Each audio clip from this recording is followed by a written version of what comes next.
At the end of that same mission, Mihaly slips away. He slips away because now all the communication satellites go down. Yeah, that's right. Strange Real, the world where they can build a fucking space elevator. Can they build a landline though? A radio phone? Good God, it's too advanced for them. This is the third major plot shift and its brain-dead implications are massive. Both sides destroy all comm satellites. This is more or less the plot saying, yeah, we do not know how to wrap this up and all our plot threads are a confusing mess because we're stringing these missions together one at a time with no big picture. I know, let's just make the plot about a confusing mess. I mean, fuck it. If it was Arusia, it might make sense. As a desperation act, maybe. It's still dumb, but I don't know. But nope. Katabuchi has it so that the Oseans also primarily blow up their own sats, so we are set back to fucking stupid town. And no, the Erusians hacking the sats does not justify this. What's even funnier is the fucking Erusians have a space elevator. If anyone at PA knew jack shit about that, they would know that a space elevator would not only mean you have permanent observation points much larger than any SpySat cameras. Because you have a launch point in space, you could be dumping them off by the fucking boatload. You have these big drone factories, it'd be fucking 30 seconds to rewire them, make them spit out some SpySats. You could replace them all super fast. And the fact that Osea fucking somehow does Kessler syndrome, even though it built the fucking Arkbird less than 20 years ago, which was specifically designed to clear Kessler syndrome debris, I mean, holy shit. Also, it's pretty fucking convenient that the anti-sat weapons destroy all the communication sats in low and high orbit, but don't seem to damage the power satellites at all, let alone the space elevator. I guess the plot needed those still. I know, most people don't care about this Kessler syndrome shit, but I do. My point is that the fucking counter-arguments still don't make any fucking sense. It's right back to stupid town. And look at this shit. This place saw wars between Osea and Arusia. I mean, that's it. What more evidence do you need? Katabuchi can't fucking distinguish between Ace Combat 4 and 5. The same projects he fucking worked on. This is the first war with Osean forces directly involved. I mean, for fuck's sake. And I don't fucking know what's worse. That or the alternative. That Kono and PA and Katabuchi thought we fucking liked boring, stupid, incompetent Osea so much that it was worthwhile to retcon and smash together the events of Ace Combat 4 and 5. Hey, we are making a new Spider-Man. Let's have a callback to Uncle Ben. As in he's just here and alive, and also he was the Green Goblin. Fuck you, Katabuchi. You're a fucking hack. God, this is so clearly a basic first draft tier of effort, filled with mistakes. And if you even fucking think about saying this is for the sake of some larger point about war, don't fucking worry, we'll come to that idiocy very damn soon.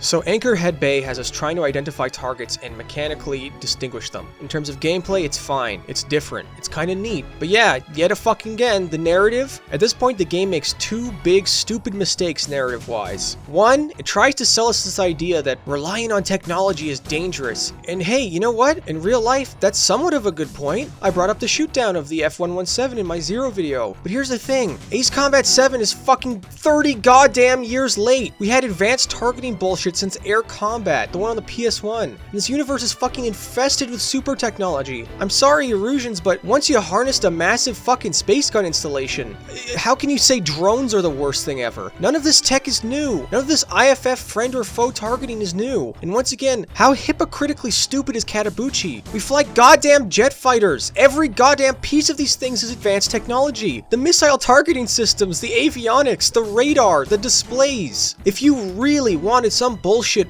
pilot story, you need to go back to like 1975, not 2020. What makes this all worse is that not only are the jets cutting edge, jets sometimes had the most advanced technology years ahead of other shit as well. This moral is like playing a game in World War II and a British character complains about, wow, the Industrial Revolution might be a problem.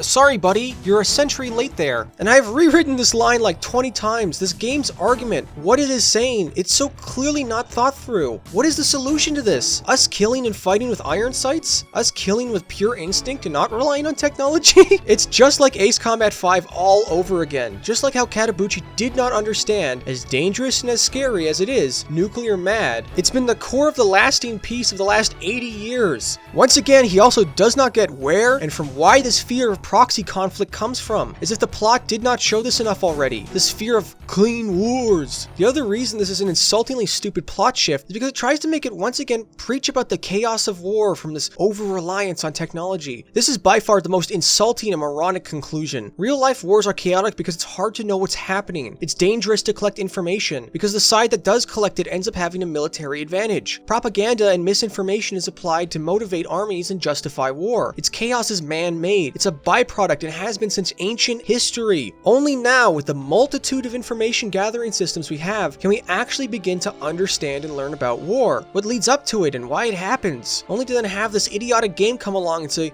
no, see, it's evil technology, evil drones, make bad war. This is so dumb. Technology is not a moral thing. It's just a tool. Some people use it for evil, but some people can also use it to tally up accurate casualty lists. Some people can use it to spread misinformation, but others can also use it to research and fact check that information. This map means me, some random nobody, can check the war in Syria as it's progressing right now, day by day, for free, from the other side of the world. Technology bad? Fuck you. I mean, for fuck's sake, half the reason Vietnam was so shockingly disgusting, so strongly opposed, is because news technology showed for the first time fresh live footage of just how awful war was en masse daily. Technology decreased the desire for war. Speaking of Vietnam, look no further than the perfect symbol of this, the Starfighter. Ace Combat 7 presents us this romanticized classic aircraft as if to say, look, see, the old human pilot ways are better. So much better than the drones. But starfighters participated in Vietnam. They fought and killed people. They were shot down and their pilots were fucking killed. There is no good and bad side here. These things are fucking weapons and they have been. They've been used as such as well. At one point, the F-104 was even capable of delivering those damn pesky nuclear weapons Katabuchi and PA hate so much. This is a deceitful, false dichotomy that does not exist. It's them trying to put some imaginary boundary on quote good and quote bad technology. Stop moralizing over things you clearly don't understand, you stupid old man. And perhaps, maybe the most laughable thing of all, what is the solution to this technology problem the game gives us?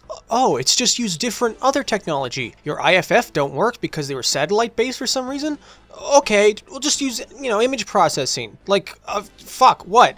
That's so much better? Why is image processing so more moral? What is this argument? You did this! Despite its bullshit preachiness, it's not reflective of reality and it's not fucking entertaining. It's an artificial shit show to cover up their mountain of mistakes. I'll get to the drones later. Oh, and of course, this mission ends with the entire point of the mission, our escort just getting killed. Why? Why? Because they had 4 campaign missions left, of course. And if you just say your plot is about a fucking mess, you can have these loose plot threads and pointless shit all the time. What a fucking genius cop-out. See, it's supposed to not make any sense. It's supposed to be a goddamn mess. So let's get to it. My single most hated level in Ace Combat. Worse than Desert Arrow, worse than any of 5's bullshit. This footage I have for this recording will likely be the last time I ever play this mission in my whole life. I don't even want to fucking touch this shithole again. Mission 17 Homeward is the single worst level in Ace Combat history. It's this vertical slice of exactly everything fucking wrong with this goddamn game. Tyler Island is being fought over. Following Aruja's information system collapse, Ocean troops as well as 2 factions of Erusians are fighting.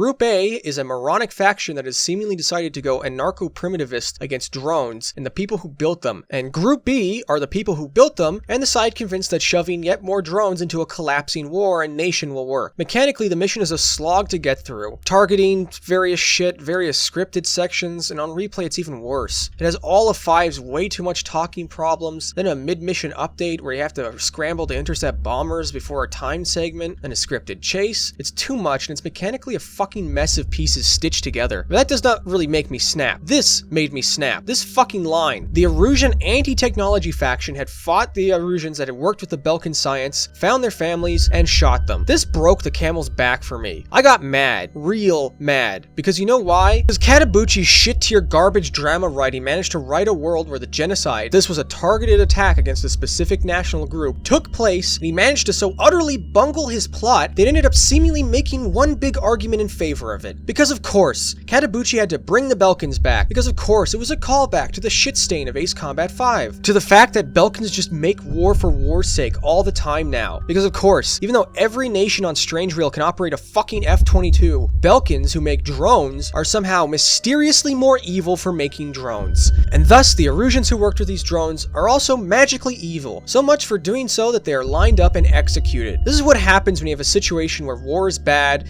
and technology is magically bad, and the nukes are bad, and we have one nation who makes technology and nukes who just makes war for war's sake. Katabuchi actually wrote a goddamn story where the moral is he ends up justifying the racism against Belkans and Erusian drone supporters, because when he writes them, they're this singularly malicious group of people whose actions are so one-dimensionally warmongering and negative, and because their technology is evil, so the people who use it being killed is a good thing. In this same mission, we shoot down supply ships launched by the pro-drone faction. Count even says this would only prolong the war. So by executing these people and stopping this evil technology, peace will come.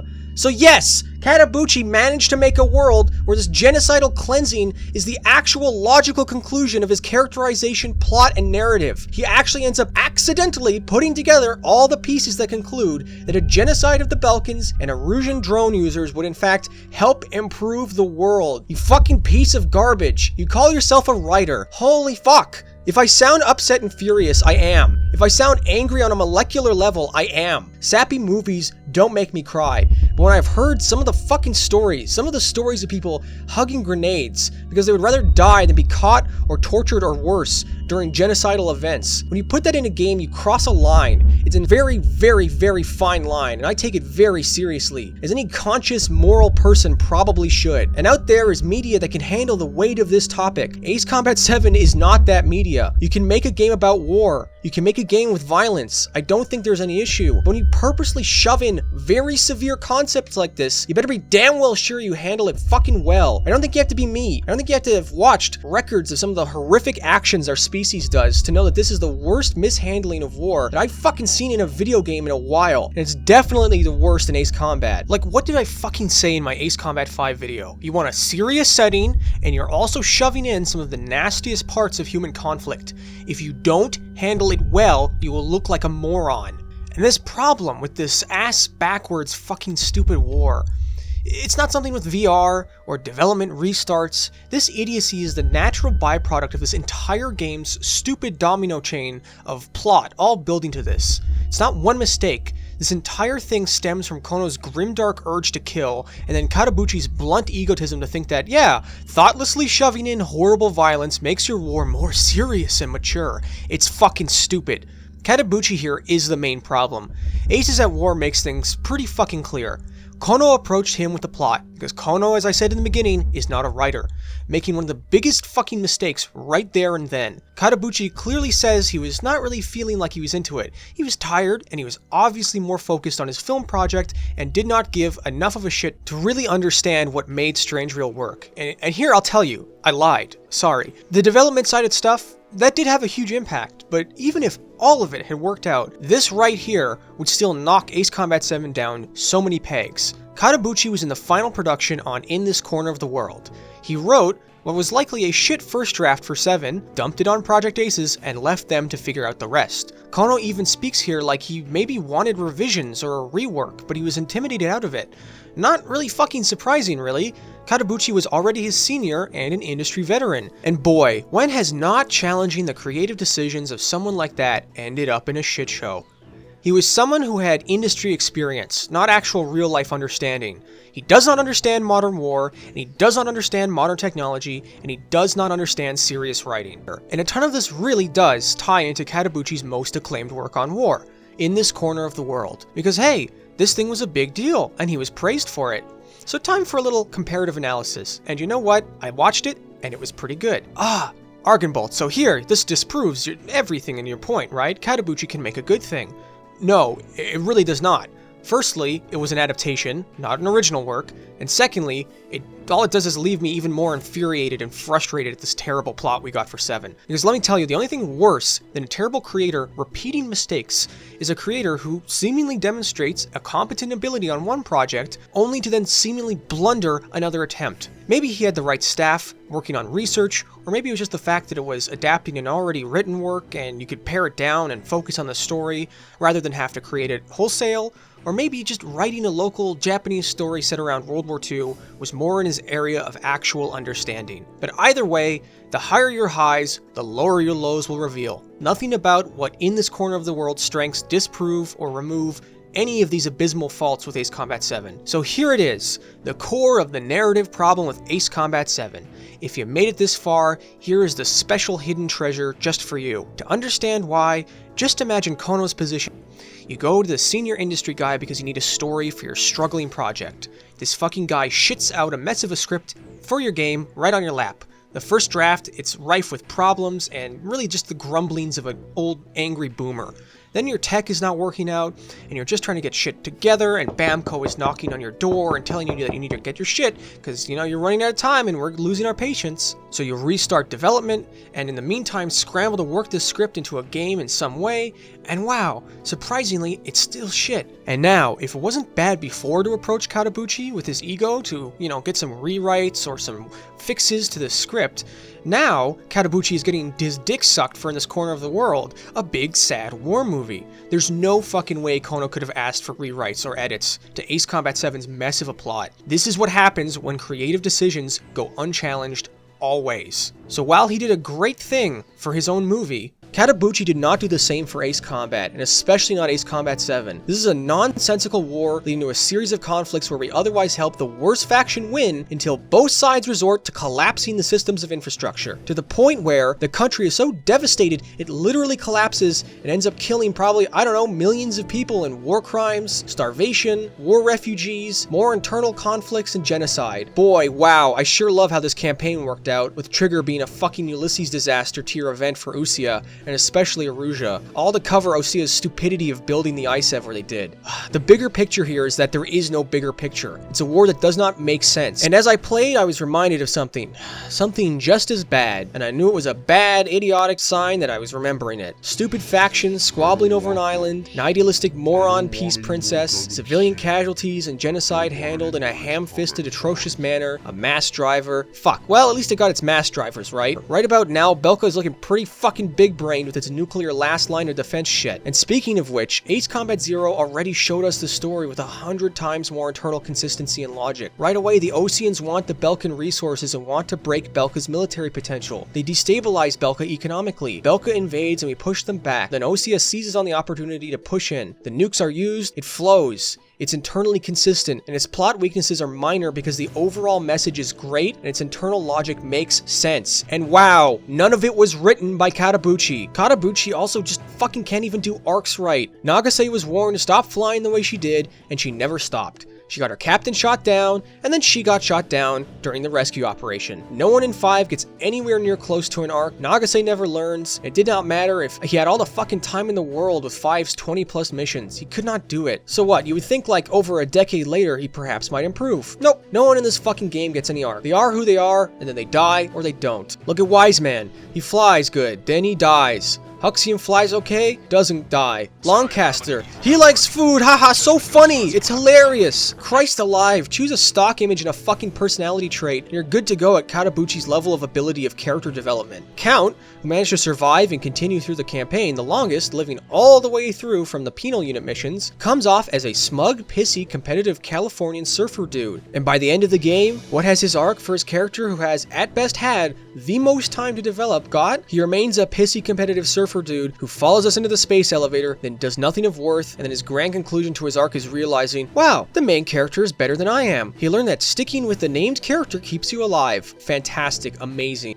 We got these wonderful characters like Rosa, an incompetent teenage monarch convinced into helping to justify this brain-dead war, as if the plot needed to convince us that teenage monarchs are shit and a bad idea. Why does every hack job drama with war feel compelled to shovel in a peace princess? Oopsie, I fucking helped destroy my country. Well, she won't be held responsible. No, if Grunder could somehow get away, Rosa getting her people killed by the hundreds of thousands in a bloody civil war ain't gonna do shit. It's like a canary in a coal mine for Garbo writing. She sees how bad war is and learns that war is bad. Wow, thanks. Fucking amazing. What a vital and important character. We need these beautiful young women to say war is bad, as if knowing that was not good enough. As Rosa preaches about that, well, she's been the cause for all this mass death. Honestly, if this really was France, I know where this bitch would end up. And one thing I will say, show the audience Gary the putrid crack addict, stinking hobo of peace. See if it's really the ideology that matters, or if it's just a pathetic, horny, idealistic artistic appeal to fucking teenage nerds. Avril also laughably comes back. Her amazing arc? She was falsely and unjustly imprisoned by Osea, then she goes Tone Deaf Island to see what the war was like, and it's indeed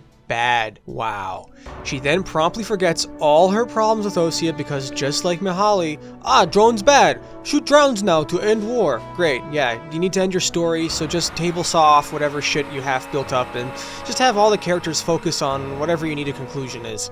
I would say more, but I think this pretty much sums it up. Really, it's questionable how much Katabuchi really ever knew how to write stories for video games in the first place. If your writer, 1, can't write characters, 2, can't write plot, 3, can't write lore, and 4, cannot even fucking remember his own old work, why did you hire him? Personally, I think it's somewhat incredible. Japan as a nation, in light of their defeat in World War II, has produced some of the most subtle, pointed, and nuanced fictional takes on war, dealing with its horrors and tackling some of the most serious aspects with such depth, with such tact. And the fact Katabuchi comes from the same industry, worked in the same field, even managed to make such a work on a nuanced take on that very same history, yet here failed to grasp any of these underlying concepts is amazing. And no, I don't care about cut content here. I don't care about what shitty, in-universe pile of broken logic chains can be used to try to downplay and negate this. We got what we got. We got was a level of incompetence in the action of telling a war story of the bottommost rung. But of course, it's not done.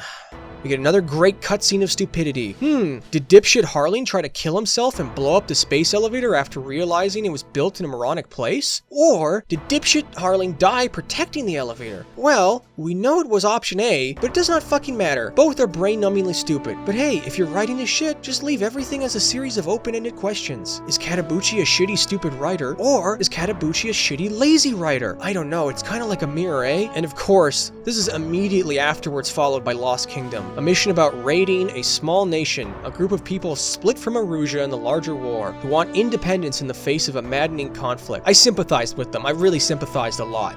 They wanted out of this plot, and so did I. But Katabuchi deemed it fit for us to attack this group, to blow up trucks and tents in the middle of a city, one packed with refugees. What even is this? Did they think that this was like subtle? Did they think this was moral grayness? I know, make the main character commit war crimes by attacking a city full of war refugees and taking their supplies. Yes, fantastic.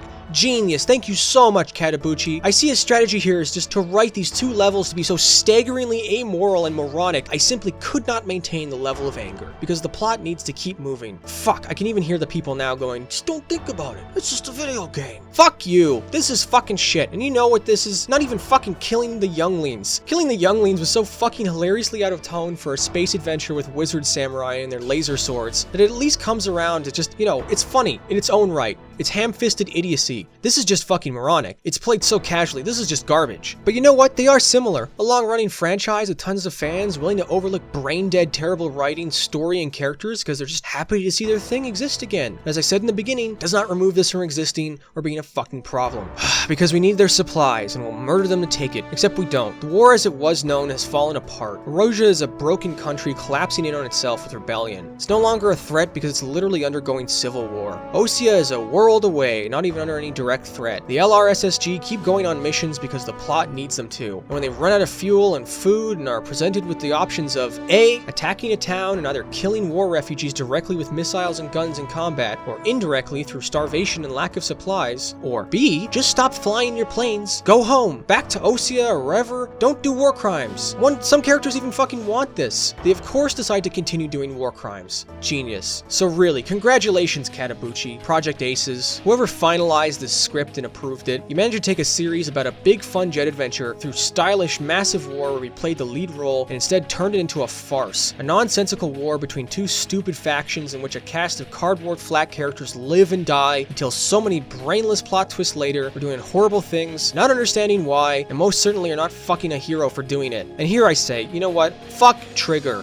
Fuck 3 Strikes. In comparison to the way Nemo and Pixie were handled, it feels like a completely different franchise. Trigger ain't even Mobius 1. He's no Scarface, He's no Garuda. Trigger is a villain. And Trigger might be a blank slate like Blaze, but Trigger's actions are not even a fucking mercenaries. Trigger doesn't get paid. Trigger's actions are those of a blunt object, a shell, shot through Erusea and all of Usia, all those unfortunate enough to be clumsily placed in his way. It's so conveniently missing all those most responsible. Trigger's actions are no heroic story. Trigger is just a blank and heartless thing like the drones. We are pointed at the thing by the evil and corrupt powers. We destroy these things and we move on. We're not some great ace. We're just a cold, hard, mechanical force of death. The only thing that separates us from the drones is that we can destroy them because we are the player. This is also the reason I'll never play with Trigger skins ever, and a good part of why I felt compelled to make my own skin. As we're in the final 2 missions anyways, I might as well do this here.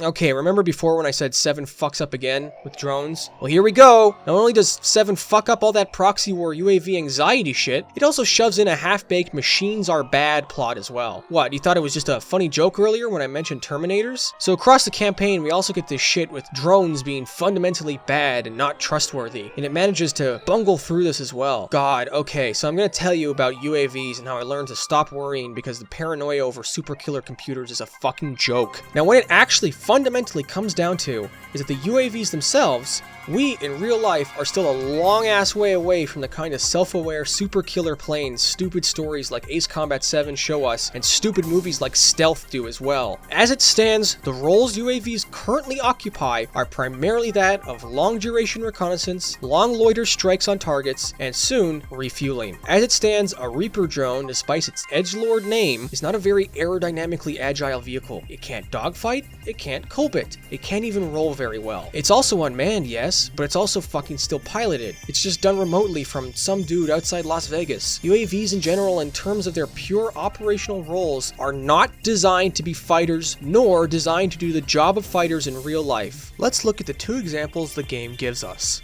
The MQ-101 is based on the Northrop Grumman X-47 drone, and you know what? It was tested, and its program was shut down. Ultimately, the successor will be a human-controlled bomb donkey to carry ordnance, or more likely, like the Stingray, it will refuel manned planes returning from strikes. Not a fighter, not autonomous, not even close. Okay, what about the MQ-99, based on the Kratos XQ-58 Valkyrie? Same deal. Its mission profile is to be a low-cost, cheap airframe you can throw up cargo container to run a strike or do a recon job for cheap. It's made to be expendable. If it's deployed in air combat, it's done so alongside manned fighters, even possibly as a decoy to take hits for manned units. This is still all experimental, by the way, but it's the same point. It's not some autonomously capable super killer machine. It's built to be cheap and expendable cannon fodder swarm, not to replace pilots. And yes, once again, if Usia were the bad guys here, and if proxy war was the fear, maybe there would be something. Maybe the point would be these weapons make proxy war easier. But as it stands, there isn't, because Erusea is using both of them. As a tool, the implementation of these for war by Erusea is not something you can wave a magic wand and say is just evil. I'm sorry, Katabuchi, but you ended up justifying the use of these weapons, not condemning them. You are worried about wars being unjust? Great. It's a very good thing to worry about. But it's not magic technology bad, you idiot. It's corrupt politicians, warmongering military leaders, or the greedy military-industrial complex profiting off of it. Same as it ever was. In-game, it does not equate to drones being bad. It equates to no matter what advantage, Usia and its luck in getting ace pilots will mercilessly crush any country that stands up to it, and its aces will kill ceaselessly to do so. And as it is, the most realistic expectation for the future will be a fighter, manned by a person, supported by drones carrying fuel and weapons. The fighter will fight. The UAVs will launch missiles and be guided and controlled from the fighter. Probably an F-35, probably using EOTs, if I'm being realistic here. But let's assume you have a killer fighter jet capable of amazing aerodynamics. And let's say, for whatever reason, you also wanted to have an AI pilot it. Okay, well, an AI can do amazing, right? And with no limitations of the human body, right? Except no, it's still pretty hard, because it turns out, get this, you can make a very good machine at doing a specific thing, but machines generally suck at chaotic adaptive situations. You know, like war. And by the point you get to, where a drone is as smart as a human and knows how to shoot and what not to, you end up with needing to make a machine as complex as a human to understand that chaotic environment of war. Machine learning, slow and specific. Neural networks need shitload of information and massive supercomputers. My point is not it's impossible, but as a society, we're going to be seeing AI scream shoring things up by unemploying fry cooks with more efficient robo-burger flippers long before some Skynet hunter-killer is autonomously mowing down unlucky militants in a proxy war. This is hyperbole. This is fear-mongering, a setting divorced from anything near the real state of affairs. It tries to preach on this regards that there being a day where humans no longer fly. Sorry, Katabuchi, you're out of touch, old man. The future is now, but it's not like you seem to think it be. But hey, you could argue, it's a game, right? It's a form of entertainment. Can you really expect it to have that much of a nuanced take? And I might say, that's true. Sometimes entertainment shows us an extreme version of something we just want to interact with, right? And sometimes the details are very much sweat in favor of some bigger message, and that works, right? That's true. So I'm going to reorient. If you want, you can ignore all of that section, all of the technical difficulties of making drones and AI. I won't. And I don't think any smart person should, but I'm also gonna shift here and criticize this bullshit for a much simpler reason. It's a fat, stinking load of hypocrisy worse than 5's fucking pacifist bullshit. At the core of Ace Combat 5 is the need to commit war for a video game's war power fantasy, but an ideological disdain for the practice of war. It's juvenile, simplistic, and obnoxious through and through. But you know what? At least it comes from a good place, for fuck's sake. You don't like nukes because your real country was the victim of them. You don't like war because your imperial government wanted expansionism, bit off more than it could chew, and civilians died for it. You know what? Fair fucking enough. This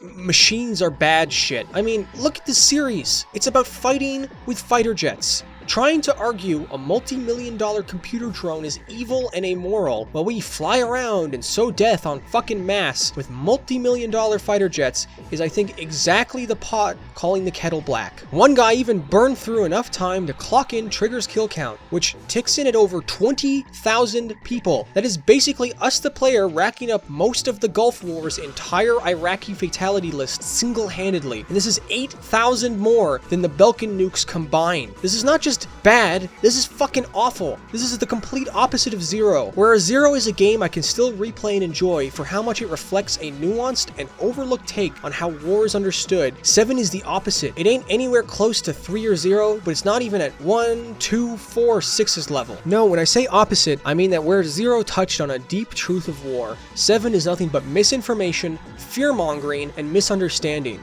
If you think Ace Combat 7 portrays anything like what war is, you are so naive or stupid you should probably just stick to fucking Sesame Street for your ideal tier of education from now on. Before people jump in the opposite extreme, no, I don't need every war story to be black and white. I love moral grayness, and I love working out and understanding the messy, awful history of humanity, especially at its lowest violent moments. And here is the big kicker. You can't just wave this all away by saying, well, it's just a video game. It's not supposed to be taken seriously. Because it's abundantly clear through all the garbage writing in-game, and even more so clear in Aces at War 2019, that it was trying to say something about this. It was trying to comment. What they ended up making, though, was one massive appeal to emotion, separated from either being entertaining or being something anywhere close to reality. Its presentation of space elevators, or proxy war, or drones.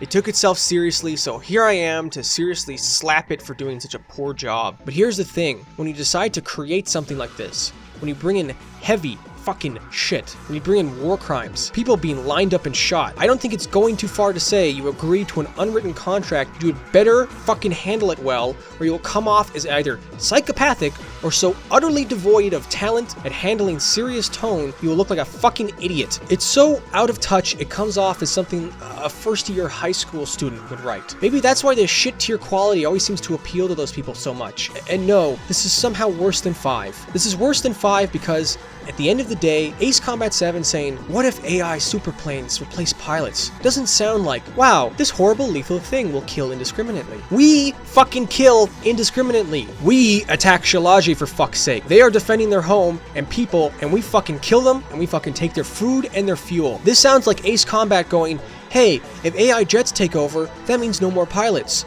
No more pilots means no more Ace Combat with us, the player, in the lead role. It's a giant appeal to emotion. And that emotion is, don't take my toys away. Fuck you. It's worse than 5 because it's not anti-war. It's not moronic pacifism, which at least can be taken as, something on good faith. No. Ace Combat 7 is fucking against the wrong kind of war. The war where machines efficiently and heartlessly kill, and it's not us sadistically enjoying doing their job instead. Stick with Trigger? Fuck you. Written in that snarky voice? Go to hell, old man. And so, here we are. Once again, peace is easy. All you have to do is kill all the evil men who want war and want to make war, and just make war against them with those who want peace. A tiny fishing boat full of refugees captured the most heavily guarded strategic asset on the continent without killing anyone. Avril seems to know everything about the final launch of the Kestrel somehow, which means the events of the unsung war are actually not secret at all, and yet even with that, people knowing that Grunder still exists isn't a problem. We shoot down 2 AI drones in a plot where the antagonists left one by one and the enemy ace left 3 missions ago. We need to stop them or more super drones will be built, yada yada yada. Do I even need to say this next part? It's not Megalith, it's not Avalon, it has none of their build up, it's not Chandelier as a pivoting of the plot around Grace Maria, it's fucking nothing. You don't have the tension of a conclusion because there is no narrative build up, there's no arcs. What we are left with is just some drones we are told are bad. Another fight of scripted bullshit. You wait out for openings and their patterns, and there you go. Hugin and Munin, this ain't even fucking Macross Plus, which had a massive character build up to the last battle between the AI and Gold. It's some abstract problem. The drones will upload the data, whatever. You could blow up the solar sats powering the factories, or bomb the factories themselves, or just blow up the transmitter at the top of the space elevator. Once done, I mean, the drones are drones. They need fuel to burn. We know so because we blow up such facilities at one point. So just wait for them to fall out of the fucking sky. And what else do we get? A reminder of a much better game.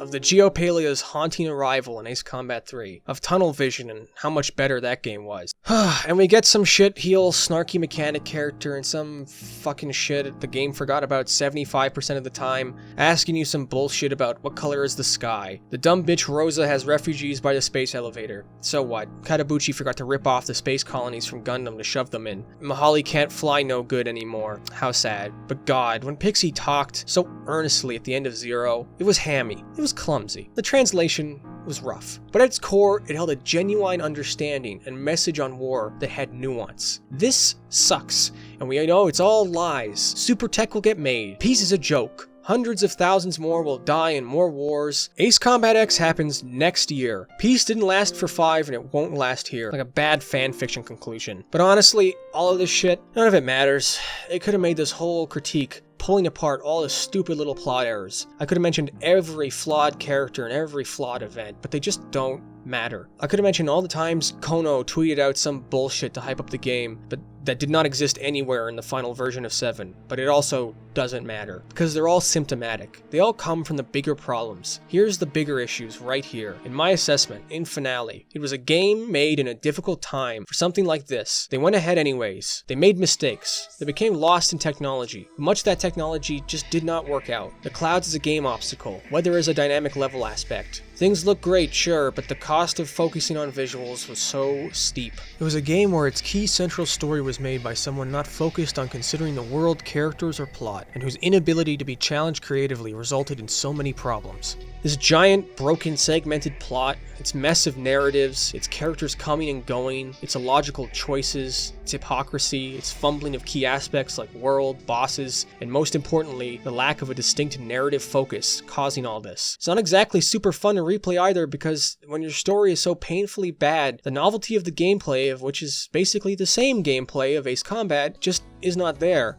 There just is not the mechanical depth of something like Ace Combat 6, of a massive sandbox you can just come back to over and over. Its multiplayer is a joke. It was an afterthought and not well fleshed out. And the game's mechanics, while slightly changed, are not some massive leap forward or make up for its flaws the way 6's do. It's a game drowned in callbacks to previous games while not justifying why they happen. More often, they hold things back or are just misunderstood. It's pointless. It's a game in Usia, but who does not mention 2, and confusingly can't remember the difference between 4 and 5, while emphasizing 5's worst mistakes. It lost the key cohesion that had pretty much built up since Ace Combat 3, and from which 4 perfected into a staple of the series. It does not actually know what it's about. It could not decide between prisoners, drones, chaos, technology. It's all just a mess. But the most disappointing thing here really is that all the elements were there for something great. All the pieces were annoyingly so close to being in place, only to not be time after time. It needed a stronger central creative vision uniting the project. In my heart, there is still the best version of 7. The prisoners fighting out, taking down the drones, and turning against Osia. A version where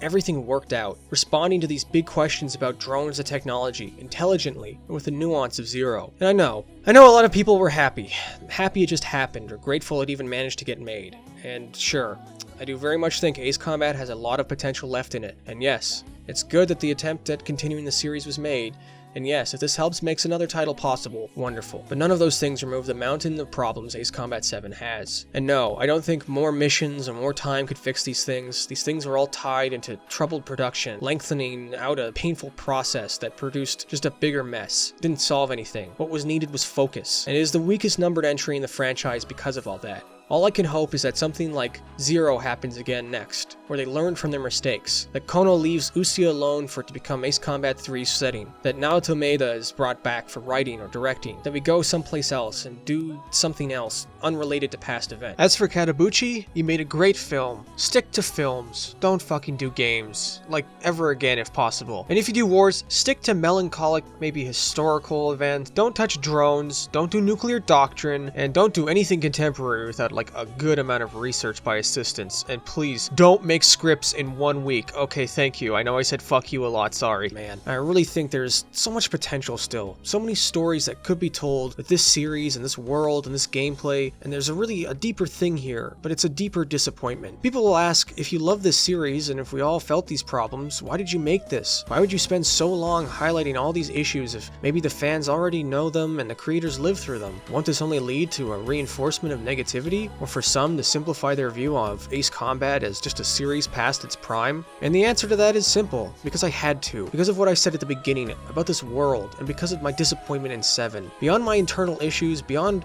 wanting a good thing and getting a not good thing, it's a disappointment in the world we live in. This game and its problems remind me of all the misunderstandings of new technology and still prevalent war in our world. It reminds me of the fact that these wonderful things called games seem to always exist in spite of the very industry that supposedly exists to enable their creation, in spite of the growing greed. That in the 10 years since those older games, there's only been a slower creeping to a point where this version of things can barely exist. I love this series deeply. It's given me some of my favorite adventures and even touched on heavy moments in ways no other game series has for me. And because of how much it means to me, I had to make this. I'm not one of those fans who can ignore problems that should be obvious by now. In doing so, if I make people angry, good. If it gets them to care about the state of the world and the state of video games and the state of how things are made, great. I can take some hate.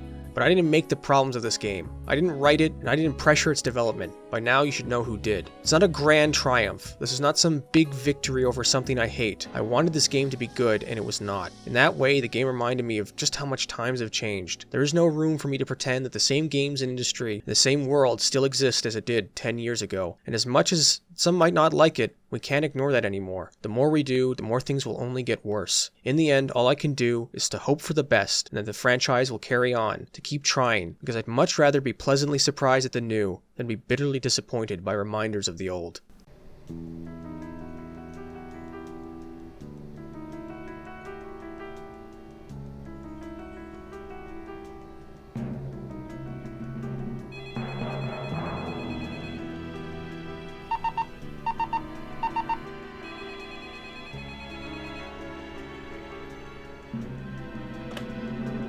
Hello? Yes, it's all in place. It's all ready. Her. Thanks to that fool, their guards are lower than ever. She's an Albert now, right? It's a blessing, though. Yes, the word came in last night. The NP agents were successful. Everything was in much better shape than they expected. Yes, both are ready. Ha, yes, well, his stint with that toy worked out better than we could hope. I bet they thought that was the full arsenal.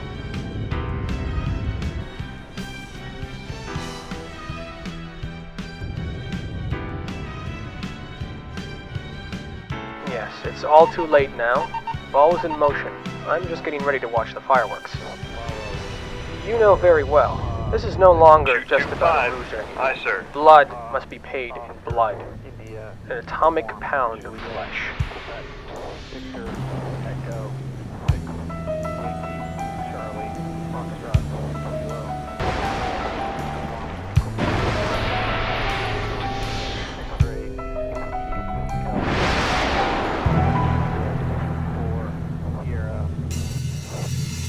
See you on the other side.